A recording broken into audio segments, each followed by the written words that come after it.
ఛత్తీస్గఢ్ చరిత్రలోనే అతిపెద్ద లొంగుపాటులో భాగంగా బీజాపూర్ జిల్లాలో 103 మంది మావోయిస్టులు పోలీసుల ఎదుట లొంగిపోయారు. గాంధీ జయంతి సందర్భంగా జరిగిన ఈ కార్యక్రమంలో మావోయిస్టులు హింసా మార్గాన్ని వీడి జనజీవన స్రవంతిలో కలిశారు. లొంగిపోయిన వారిలో 22 మంది మహిళా మావోయిస్టులు ఉన్నారు. వీరిలో 49 మంది మావోయిస్టులపై 1.06 కోట్లకు పైగా రివార్డులు ఉన్నాయని భద్రతా అధికారులు వెల్లడించారు. ఛత్తీస్గఢ్ ప్రభుత్వం చేపట్టిన పునరావాస పథకాలకు ఇది పెద్ద విజయంగా భావిస్తున్నారు.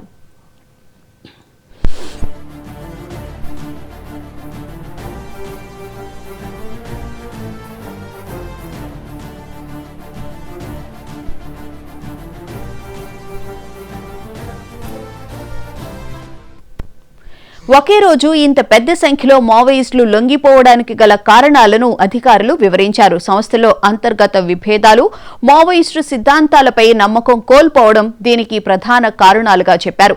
దీంతో పాటు భద్రతా బలగాలచే సీనియర్ కమాండర్ల మృతి, ప్రభుత్వ పునరావాస పథకాలు ఆకర్షించడంతో వారు లొంగిపోయినట్లు తెలుస్తోంది. రెవల్యూషన్ పీపుల్స్ పార్టీ ఆర్పీసీ సభ్యులు పెద్ద సంఖ్యలో లొంగిపోవడంతో మావోయిస్టుల సమాంతర పాలనా వ్యవస్థ పతనం అవుతున్నట్లు పోలీసులు పేర్కొన్నారు.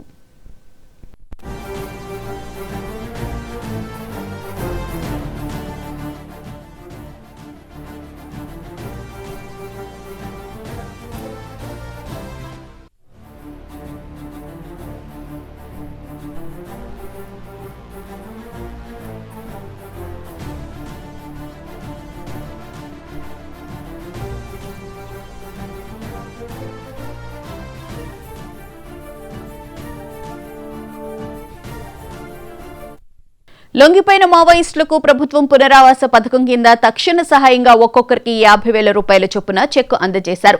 దీంతో పాటుగా వారికి నైపుణ్యాభివృద్ధి, శిక్షణ, ఉపాధి అవకాశాలు కల్పించి ప్రధాన స్రవంతిలోకి తీసుకురావాలని ప్రభుత్వం నిర్ణయించింది. మావోయిస్టు సంస్థకు ఇది ఒక పెద్ద దెబ్బ అని, హింస, భయంపై ఆధారపడిన మావోయిస్టు సిద్ధాంతం ఓడిపోయిందని భద్రతా బలగాలు ప్రకటించాయి. మిగిలిన మావోయిస్టులు కూడా లొంగిపోవాలని పోలీసులు పిలుపునిచ్చారు.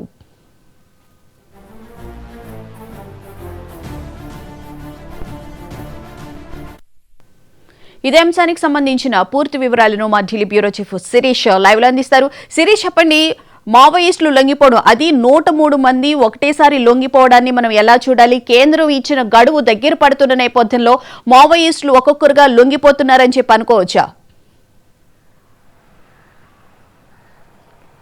తప్పకుండా భువన, ఎందుకంటే మార్చి 2026 నాటికి మావోయిస్టులను పూర్తిగా అక్కడి నుంచి ఎలిమినేట్ చేస్తామని చెప్పేసి ఆపరేషన్ కగారు పేరుతోటి కేంద్ర ప్రభుత్వం ఏదైతే ప్రారంభించిందో, ఏరివేత కార్యక్రమం ప్రారంభించిందో, దీనిలో భాగంగానే కీలక సభ్యులు ఇటీవల కాలంలో ఎన్కౌంటర్లో హతం కావడం, కొంతమంది లొంగిపోవడం అనేది కూడా జరుగుతుంది. సో ఈ నేపథ్యంలో ముఖ్యంగా ఛత్తీస్గఢ్లోని దండకారణ్యం పైన కేంద్ర ప్రభుత్వం పూర్తిగా దృష్టి సారించడం జరిగింది. కేంద్ర బలగాలతోటి అత్యాధునిక నిఘా పరికరాలతోటి కూడా ఏరివేత కార్యక్రమాన్ని కూడా చేపట్టారు. సో ఈ నేపథ్యంలో ఛత్తీస్గఢ్లోని బీజాపూర్ జిల్లాలో పెద్ద సంఖ్యలో నిన్న ఒక్కరోజే దాదాపు 103 మంది సరెండర్ అయినట్లుగా కూడా పోలీసు అధికారులు కూడా వెల్లడించారు. వీళ్ళల్లో 49 మంది పైన దాదాపు 1 కోటి వరకు రివార్డు అనేది కూడా ఉన్నట్లుగా కూడా చెప్తున్నారు.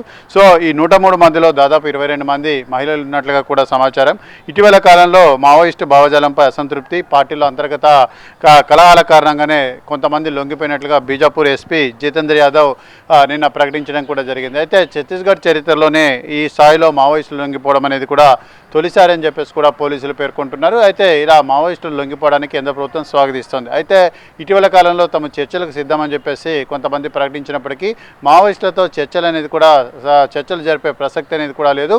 వాళ్ళు లొంగిపోవడమా లేదంటే జనజీవన స్రవంతిలో కలిసిపోవడం అనేది కూడా జరగాలి, అంతేగాని వాళ్ళతో చర్చలు జరిపే ప్రసక్తి లేదు. కాల్పులను అంటే ఏరివేత కార్యక్రమాన్ని ఆపే ప్రసక్తి లేదని చెప్పేసి కూడా కేంద్ర హోంమంత్రి అమిత్ షా ఇటీవల ప్రకటించడం కూడా జరిగింది. సో ఈ నేపథ్యంలో ఈ లొంగిపోయిన మావోయిస్టులకు కేంద్ర ప్రభుత్వం పాలసీ ప్రకారం 50,000 రూపాయలు పునరావాస సదుపాయం అనేది కూడా ప్రకటించారు.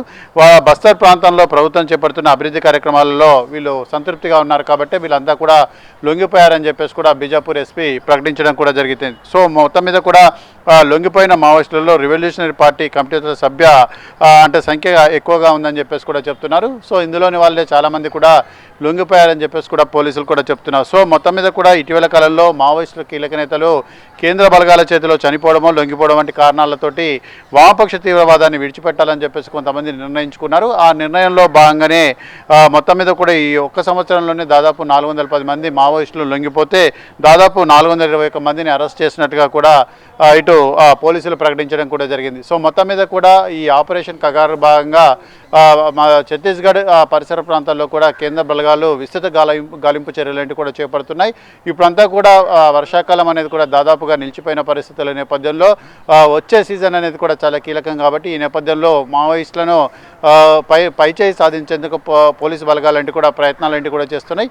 అవసరమైతే మరిన్ని కేంద్ర బలగాలను కూడా తరలించేందుకు కేంద్ర హోంశాఖ సిద్ధంగా ఉన్నట్లుగా సమాచారం కూడా అందుతోంది. సో ఏదేమైనప్పటికీ ఇంత పెద్ద మొత్తంలో 103 మంది లొంగిపోవడానికి కేంద్ర హోంమంత్రిత్వ శాఖ కూడా స్వాగతించడం జరుగుతోంది. భువన అయితే శిరీష్, ప్రధానంగా చూసుకుంటే మొన్న హోంమంత్రి అమిత్ షా మాట్లాడుతూ కూడా ఒకే విషయాన్ని స్పష్టం చేశారు. ఆయుధాలు వీడాల్సిందే అని చెప్పి కూడా ఆయన చాలా క్లియర్గా కూడా చెప్పారు. దాంతోపాటు పోలీసులు కూడా పునరావాస పథకానికి సంబంధించి కూడా వెసులుబాటు కల్పించడము అన్నీ చేస్తున్న నేపథ్యంలోనే మావోయిస్టులు లొంగిపోవడానికి కూడా ప్రధాన కారణంగా కనిపిస్తుంది కదా. అంటే దీనికి అనేక ప్రతికూల కారణాలు అనేవి ఉన్నాయి. గతంలో ఉన్నట్లుగా ప్రజల్లో ఆదరణ అనేది కూడా లేకపోవడం, కేంద్రం యొక్క నిఘా అనేది కూడా ఎక్కువ కావడం, కేంద్రం దండకారణ్యం పైన ముఖ్యంగా ఛత్తీస్గఢ్ అడవులపైన పట్టు సాధించే ప్రయత్నం కూడా చేయడం, అత్యాధునిక నిఘా పరికరాలు వీటన్నింటినీ కూడా ఉపయోగించి ఇటు కేంద్ర బలగాలంటి కూడా ముందుకు చొచ్చుకు వెళ్ళడం అనేది కూడా మావోయిస్టులకు ప్రతికూలంగా కూడా మారింది. సో ఈ నేపథ్యంలో ఇటు కొరియర్ వ్యవస్థను నిర్వీర్యం చేయడంతో పాటుగా మావోయిస్టుల్లో కొత్తగా రిక్రూట్మెంట్ లాంటివి కూడా అనుకున్నంత స్థాయిలో లేకపోవడం, అదేవిధంగా కేంద్ర ప్రభుత్వం చేపడుతున్న కార్యక్రమాలు, ఇటీవల కాలంలో కీలకమైన సభ్యుల యొక్క రాజీనామా కానీ లొంగిపోవడం కానీ వాళ్ళు చనిపోవడం కానీ జరుగుతున్న పరిస్థితుల నేపథ్యంలో మావోయిస్టు ఉద్యమానికి పెద్ద ఎత్తున ఎదురుదెబ్బ లాంటివి కూడా తగులుతున్నాయి. సో ఈ నేపథ్యంలో కొంతమంది పునరాలోచనలో పడ్డట్లుగా కూడా తెలుస్తుంది. దీనిపైన పార్టీలో అంతర్గత కలహాలు కూడా చోటు చేసుకున్నాయి కాబట్టి అది కూడా వీళ్ళపైన తీవ్ర ప్రభావం చూపిస్తున్నట్లుగా కూడా తెలుస్తుంది. ఎట్టి పరిస్థితుల్లోనూ మార్చి 2026 నాటికి మావోయిస్టులను పూర్తిగా నిర్మూలించాలని చెప్పేసి కూడా కేంద్ర ప్రభుత్వం ముందుకు వెళ్తున్న పరిస్థితుల నేపథ్యంలో ఈ పరిణామాలంటి కూడా చోటు చేసుకున్నాయి. సో రానున్న రోజుల్లో మరిన్ని కీలక పరిణామాలంటి కూడా చోటు చేసుకుంటాయి. మరింత మంది లొంగిపోవడమో లేకపోతే వాళ్ళని అరెస్ట్ చేయడమో జరుగుతుందని చెప్పేసి కూడా కేంద్ర ప్రభుత్వం ప్రకటిస్తోంది. Right, thank you Sirish.